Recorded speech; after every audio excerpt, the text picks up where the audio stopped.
Hello, everybody. Welcome back to the Parent Whisperer podcast. I'm Richard Ramos, your host. Today, I have a special guest that I want to introduce you to. But before I introduce him to you, I also want to talk a little bit about you've heard me mention that Parents on a Mission is impacting the lives of incarcerated parents. I've had some people talk about that in recent or past podcast interviews that I've done. But this has been one of the highlights of my career, being able to see the impact that Parents on a Mission has had with people that have been incarcerated. And a lot of people don't understand or even know that 68 to 70% of people that are incarcerated are parents. And so when they get out, normally organizations that try to help them, they're thinking about they need a job, obviously, and then they need a place to live. But they don't often always think about their kids and the fact that they're parents and maybe they haven't seen their kids or they haven't had contact with them, or maybe they have, but they haven't been able to be together physically. Either they're talking to them maybe in a visitation room, or maybe over a video, or maybe over a phone, or maybe they're writing letters back and forth. Sometimes that happens. So everybody has a different experience. But when I was given the opportunity in the jail in Lerdo in Bakersfield, California, I was given an opportunity there to train staff from the organization Garden Pathways that you've heard me mention before. And their staff was able to go into the jail and teach the curriculum to some of the inmates that are there. And this has been happening for years now, several years. And then I had the opportunity to do the same thing in Colorado. And I trained 300, about two to 300 staff members of all the different prisons in Colorado. And at one time, Parents on a Mission was in every prison in Colorado. It was being taught. And so I want to show you just a little clip on some of that, just the experience that we had, and take a look at this.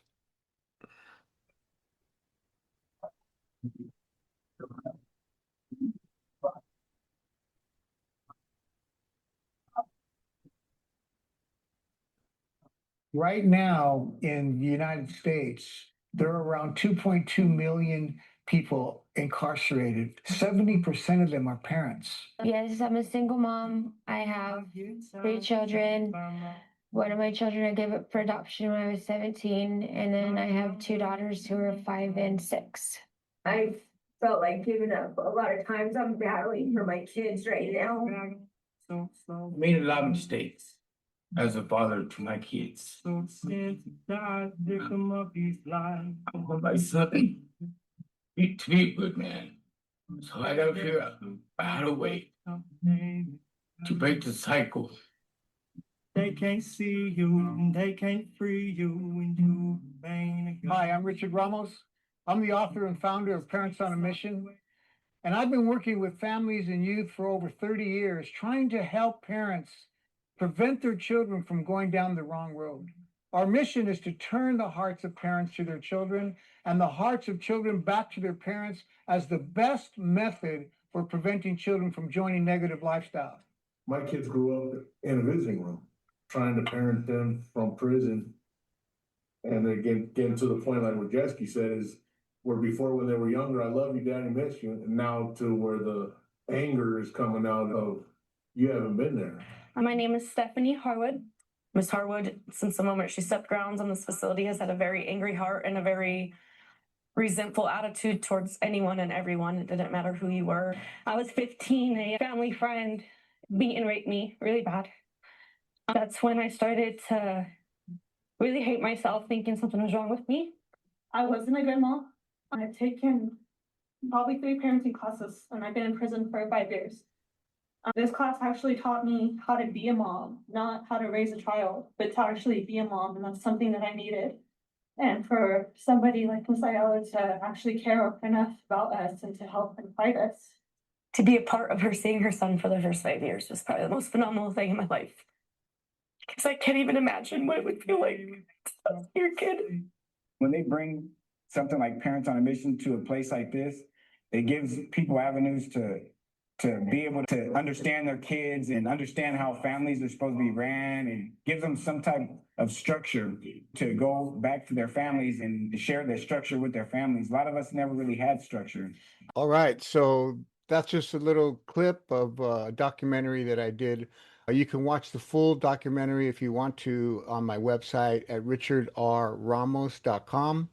It's there. But now I want to introduce you to a young man that I recently met through the Parents on a Mission program. His name is Isaac Ortiz. He is a devoted husband and proud father of 5 children, 3 daughters, and 2 sons.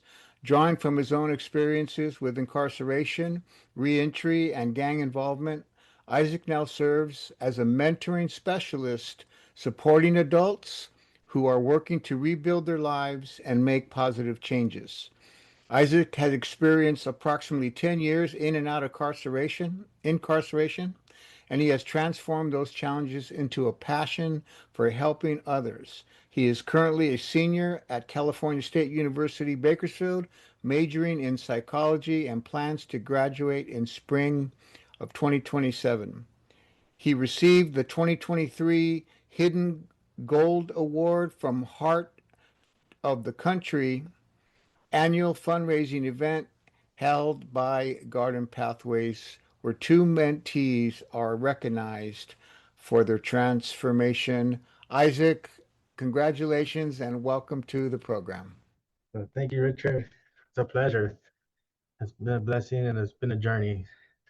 Yeah, so tell us a little bit about your background there that I read. I'm sure when you saw that video, you could relate to that. Yeah, it took me back watching that video too. I took Parents on a Mission in Lerdo actually, when the farm was still being operated. But prior to that, I remember just going in and out of being in and out of the system to the point where I was coming from a abusive background, or growing up as a kid. My dad was real abusive, always beating me. Any chance he got, he was hitting me. He was a semi-pro musician. So when his music career started taking off, we got the butt end of that stick. If a deal didn't go right, we were getting beat. He came home drunk, we were getting beat. He came home high, we were getting beat. And it got into the point where on one Christmas Eve, he had came home drunk and had to beat me and my brother for 2 hours where the cops were called. And I remember that Christmas Eve, a day we were expecting to open up gifts. We were getting saved by the cops. And at the time of that incident, my mom was also incarcerated. So at that moment, I was happy because I was like, yes, I could go with my mom or my grandma. So when they called my grandma, I was like, hey, I'm in Vegas. I can't come get them. And they're like, where's your mom at? And we're like, she's in Lerdo. We can't see her, but my grandma could come back for us, I promise. So, but despite our cries, they're like, no, we're just going to take you into custody. And you guys are going to go through the foster system. You guys will be at Jamison Center. So me and my brother both went into the system on Christmas Eve, and we stood in foster care until about June of 2009. And how old were you at the time? At the time, I was 11. I was 11, and by the time I got out of foster care, I was like about 14, roughly about 14, 15. And that's when my mom had sobered up to get me back out of it. And of course, thinking everything was going to be good. I'm like, okay, I'm back with my mom. I'm happy. But little did I know, that's when all the gangs and all the violence would be introduced to me. Because there's an incident where my mom was beat nearly to death in front of me, to the point where I felt so defenseless and useless, like I couldn't defend her, to the point where I was like, okay, I got cousins from a neighborhood, so I'm gonna go talk to them, see what we could do. And that led to another thing. And keep in mind, the whole time I'm going through this process, I'm like, man, mom, why do you do this? Like, why are these people at our house? You just got me out of foster care, mom. Why are you selling drugs? And every answer I got was, hey, that's how you got your clothes on your back, right? That's how you got the shoes you want, right? That's how you got your bike, right? And everything I'm doing, I'm fighting against it. But mom, I don't like this. I don't like fighting. I don't want to do nothing. I don't want nothing to do with this lifestyle. So always being met with that, eventually, how it says, you become what you hang out with, right? And I remember just shortly after that, I was like, hey, man, my life's not getting any easier. I need backup, so I'm just going to join the neighborhood. So I joined the neighborhood. From there, my mom started showing me how to sell drugs. And then she finally eventually got to the point where she started buying me guns, and everything else started piling up on top of it. Before I knew it, by the time I was a senior in high school, I was a full-blown gang member, calling shots, selling drugs. The teachers are telling me, Isaac, you're gonna be a family man. No, you got better in life. And I'm just like, man, bro, you don't know my life outside of this. And they're like, but look, Isaac, you got something better. You're gonna have 5 kids. You're gonna have a wife. So while you were doing the drugs and selling drugs and in the gang and gang bagging, you were still going to school. Yes, that I found school to be my secret way out because I had a teacher named Mr. Tennis. And it's funny because he comes later in the picture too. But I remember every time I walked in his class for homeroom, there he is. That's my family guy. This and I'm like, man, bro. Only if you knew I have a gun in my car right now. Like, I have a gun at home waiting for me. And as soon as I'm done with school, I'm gonna go back to what I'm doing. But he always spoke that over me. He's like, man, Isaac, that's my family man right there. He's gonna have 5 kids. And sure enough, I have 5 kids. But Wow, so that's amazing. Go ahead. Go ahead. so I was like, man.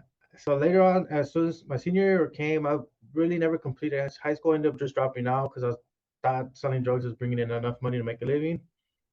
And this led into my first case, to where I call it the domino effect because at first my mom's house got raided, and they found I want to say they found I can't remember if it was meth or heroin. They found something in the house to the point where they took one of the guys in custody.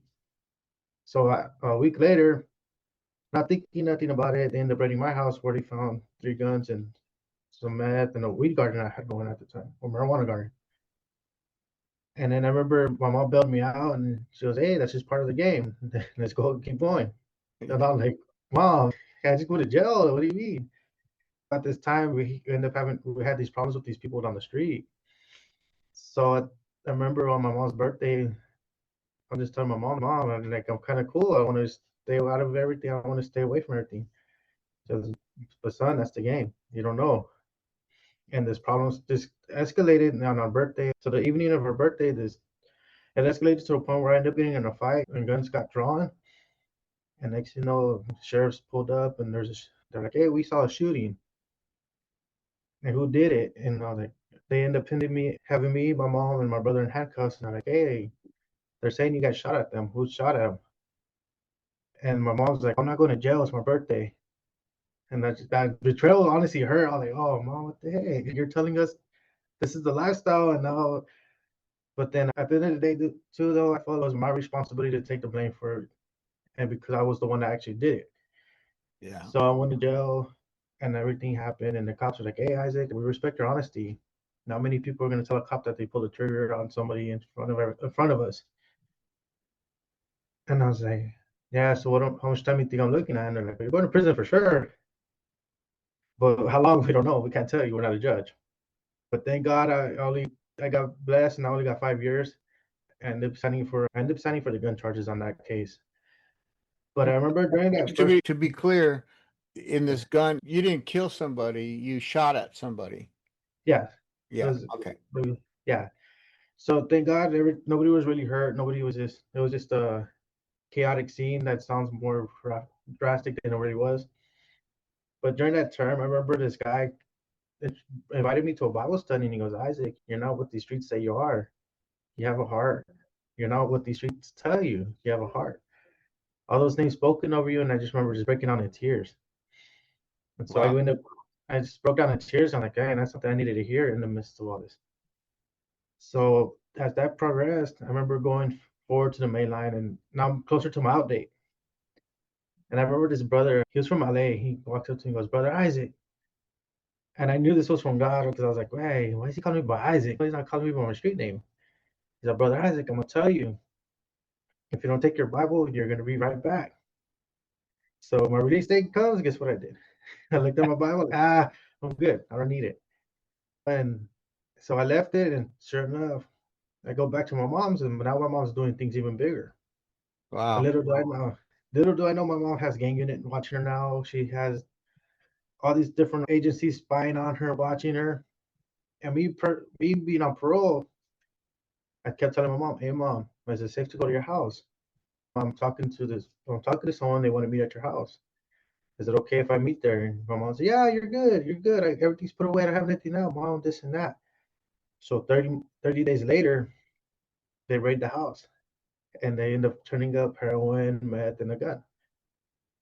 And gang it's now, hey, you have priors, Isaac, so we're gonna get you for all this. And this is what at the conference when I told you when I took parents on a mission, I was mad at my mom was because of Right. this case. Okay. Yeah. But I remember when the case happened, I was just like, man, God, this is gonna be my life now. This sucks. I was really trying to go to the beach.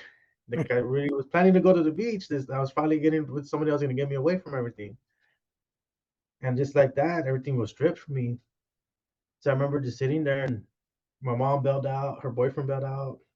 And I'm like, so I'm like calling my brother, like, hey, how come I'm not bailed out? They're like, oh, hey, they said you have no bail. I'm like, why? They said, because they got you for violation. So there I was going through the court dates.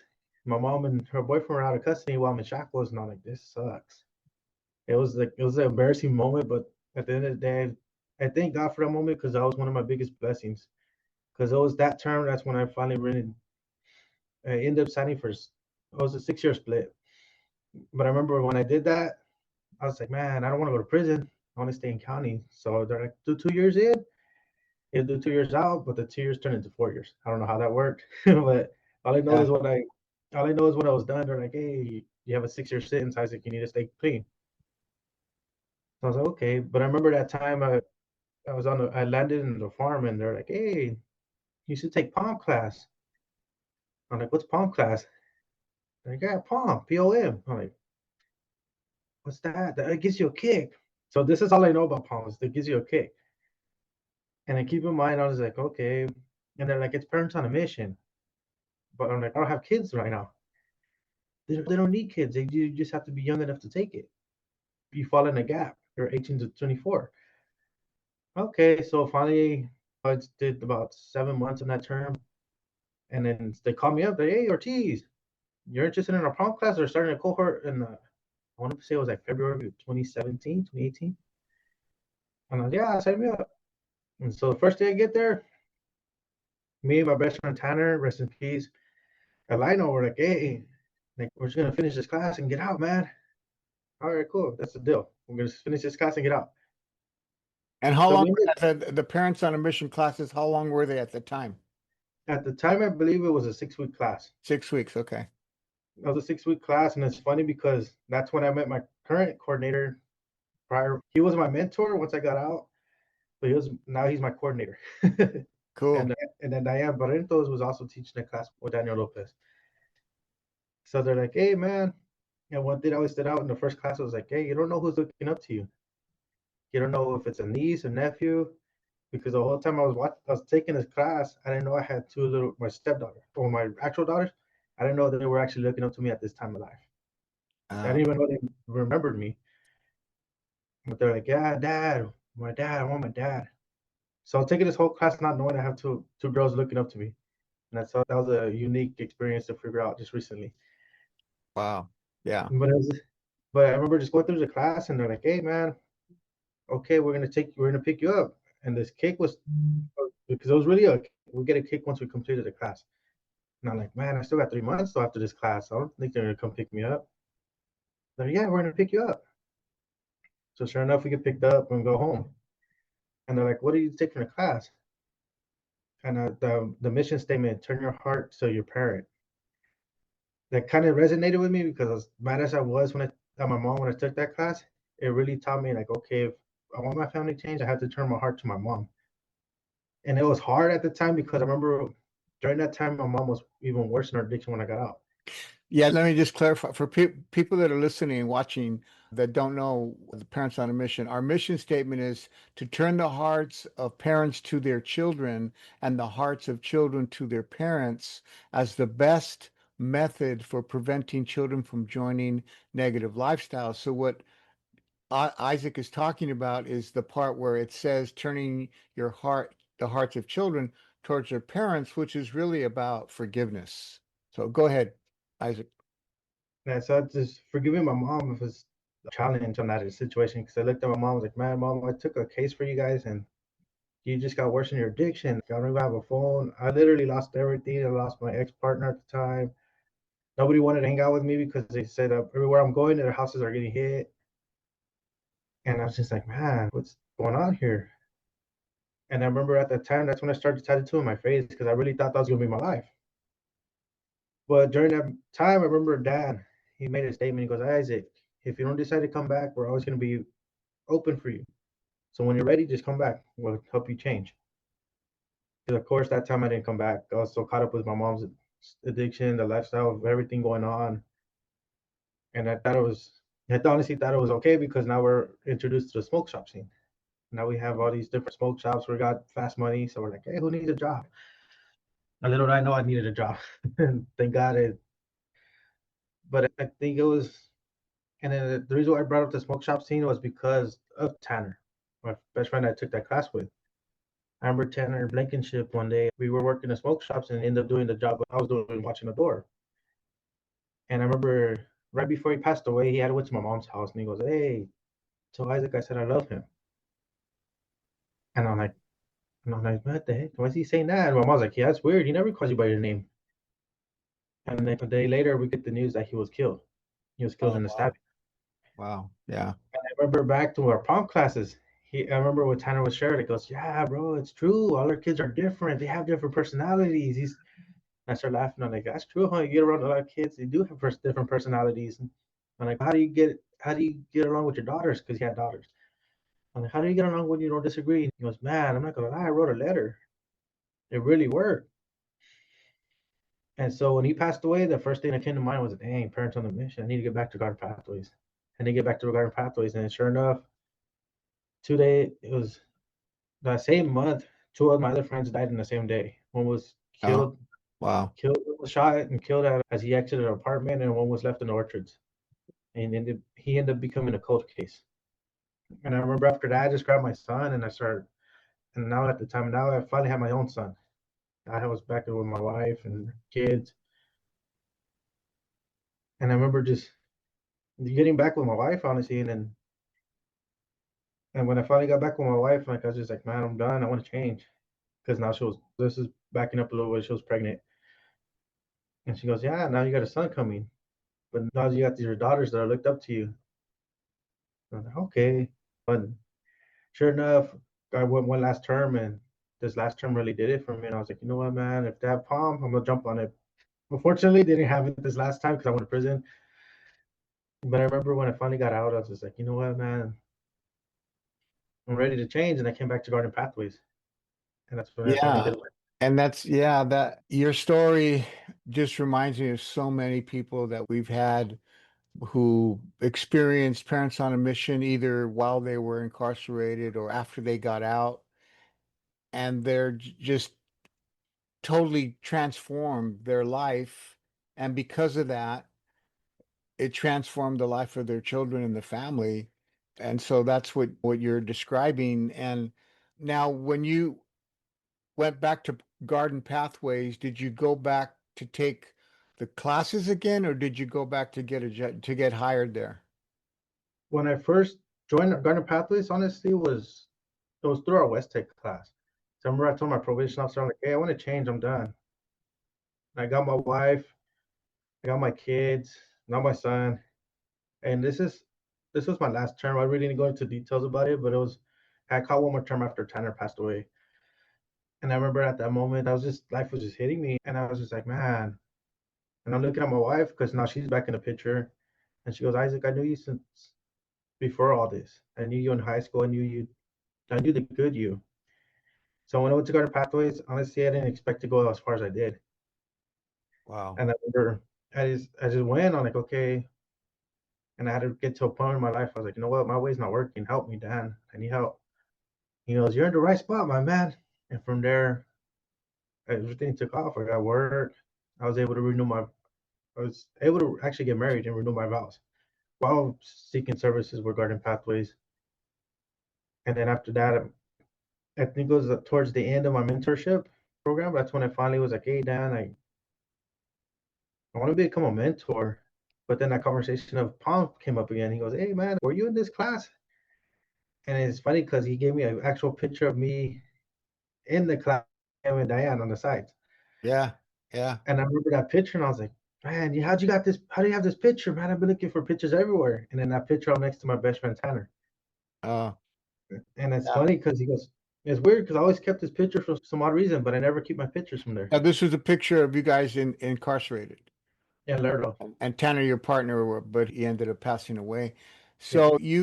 So for everybody out there, listen to what Isaac is saying. Basically, three things really helped him change his life. One was his being introduced to, first of all, getting tired of all the stuff that was going on with him and his mom and just the lifestyle, getting tired of that.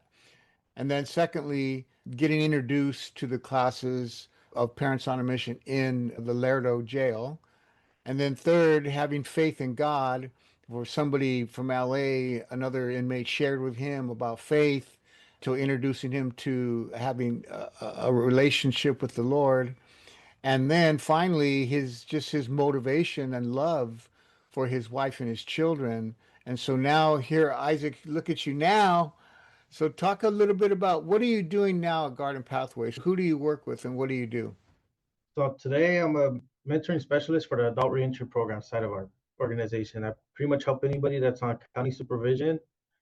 They are released from county jail, such as Lerdo, or I like to say it, and the people that get in enough trouble to go to CDCR, meaning prison, but are not enough trouble to come home on parole. So they're released from prison on post release. So I help a lot of them get back on their feet and just kind of get back on their families. Because honestly, I tell people, man, I call only mentor from 8 to 5. The Okay. support system is really at home. And for parents, like I like how you say that statement, it doesn't take a village to raise children, it takes better parenting. And it's true because on my caseload, I can name a good 10 of my clients right now that took a lot of the stuff from Parents on a Mission that I incorporated in my mentoring, and it made them a lot better parents to the point where they're calling me like, "Hey, I finally had dinner with my son. There you I go. finally got to see my kids again. I finally got custody of my kids again. Hey, my Yeah. kid forgave me." And I share off my own experience with my oldest daughters. Like my oldest daughters, they knew me enough to see the old me, but they also got to see the ugly me, the ugly side of things. So I tell them, Right. and I remember when you shared the story about when you wrote your son a letter, like, man, I wasn't the best dad. I was pretty harsh on punishments and this and that. And I really took that one home. And I honestly did it when we did the training with you at our daycare site. Yeah, and that's where I remember you from. Isaac was part of what I do, a 3-day certification training, and what that is organizations, whether they're prisons or jails or nonprofits or school districts or churches, they send their staff members to the 3-day certification training. And then once they complete the training, they're certified to now teach Parents on a Mission to whoever they're working with. So Isaac has completed that training. Now, have you had a chance, Isaac, to actually teach the classes, or you're just using a lot of the things you learned to help mentor the people that are on your client list? I honestly had the honor to be able to teach it twice and then stepped in a few other times. In the But jail or in the community? in the community. In the community, okay. Yeah, and it was a blessing because I gotta use a lot of my lived experience with my own daughter. Because it was my oldest daughter, like we had a broken relationship Yeah. when I first got back with my wife because my daughter's like, man, dad, like you talk to me like you're talking to your homies. You're talking to me like you're politicking. I'm your daughter. Wake up, Isaac. Like, and I scratch my head like, you call me Isaac? She goes, yes, your daughter. And stop talking to me like you're politicking. I'm not your So gang. she told you that. And Yeah, how old was she when she said that? she was 9. She was 9 at the time. 9 years old. Imagine that. See, this is Yeah, what happens. As you know, we talk about this in Parents on a Mission. I mean, yeah, if we're not maturing, we stay in that mentality of that we're not maturing. We're growing older, but we're not growing up. We're not getting mature. And a lot of yeah. parents make the mistake of they think that the older they get, the more mature they get, and that's not true. So here you have as a 9-year-old girl, little girl, your daughter, telling you, Dad, wake up. Don't talk to me that way. That cracks me. And it's funny because it started with her. Next, my wife chimed in, and my second oldest daughter came in. And it's funny because and I finally got to a point where I wasn't saying eye to eye with the older girls, and I'm like, you know what? I need to write them a letter because I want. And I told them. So when I wrote the letter, I'm like, hey, I'm sorry, I wasn't the best dad. I'm only as old as my son I have with your mom. My son's 6 now. So I told him, I'm only 7 years old. I'm a year old older than my son when it comes to parenting, because when I finally settled down and had my family, it was around the time my son was born.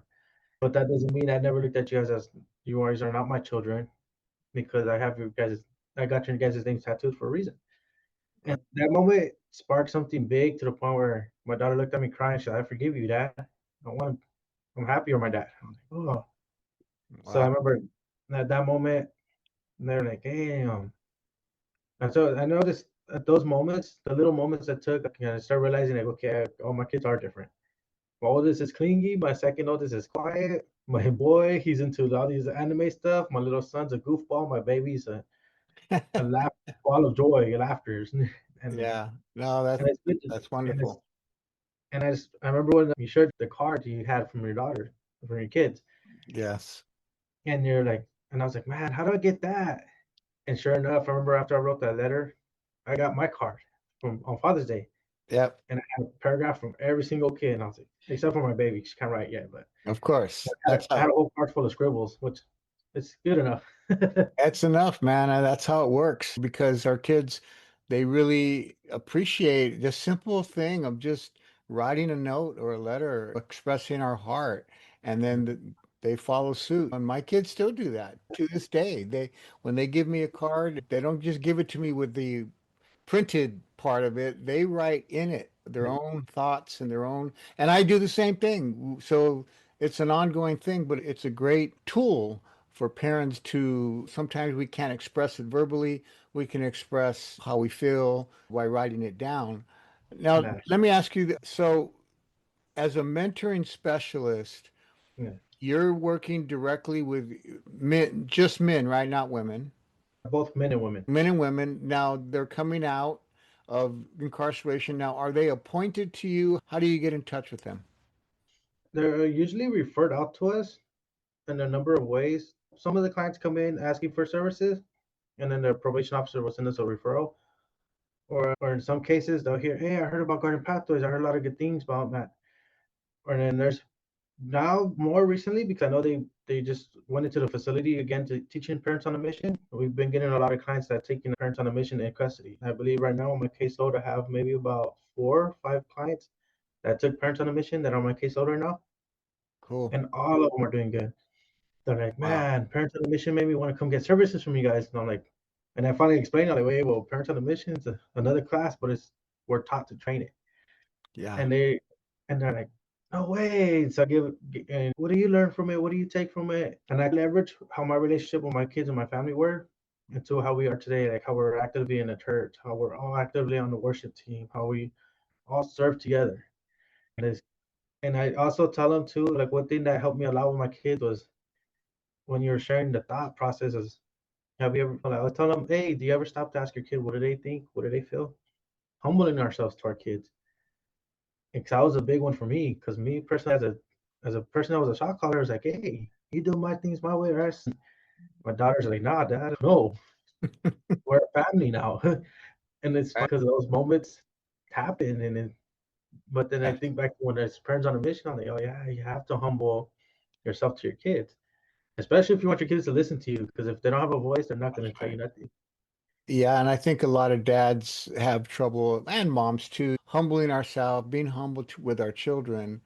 But what we're teaching them there is such an important lesson in life to have humility with other people.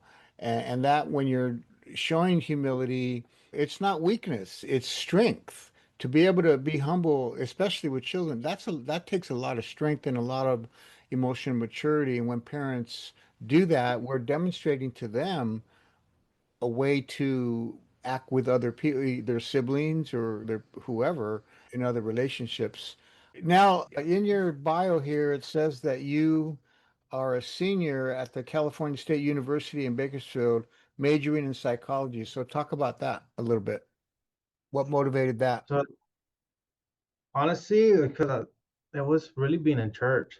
Because I remember after I got out of prison this last term and I came to Guardian Pathways, things were looking different and things were starting to happen.